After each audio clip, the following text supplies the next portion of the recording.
بسم الله الرحمن الرحیم.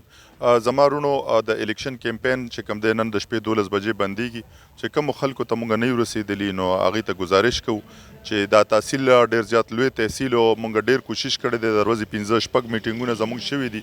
هر چا ته مو کوشش کړی دی چې مونږ ورسو، خو که چا ته نه یو رسېدلي نو هغوی چې کوم دی نو زموږ نه د هغې هغه ګیله مانه په خپل ځای ده. خو انشاءالله د الیکشن نه بعد به مونږ هر ځای ته ځان رسوو چې ټولو خلکو شکریاګانو له لاړ شو. دغه شان په رستم تحصیل کې چې د حکومت قایمیږي نو په دغه کې زموږ ټول رستم عوامو ته دا درخواست دی چې مونږ په فیلډ باندې ټول موجود خلک یو او زمونږ چې کوم دی نو ترازو نښه ده د جماعت اسلامي په ټیکټ باندې الیکشن کومه نو د ترازو نښه چې کوم دی دا به ځان سره یاده ساتئ. د هغې نه علاوه 30% د زنانو ووټ انتهایي ضروري دی. زنانو له د رای حق ورکړي او هغې هم پولینګ بوتونو ته په احترام سره راوستی شي او هغوی د هم خپل ووټونه ښه په طریقې سره پول کړي.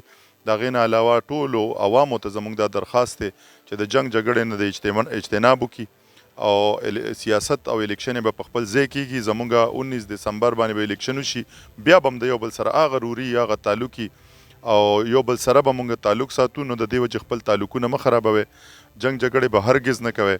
دا د رایې خبر د 6 کسانو لاړ دي، یو به پاس کېږي، 15 به فیل کېږي.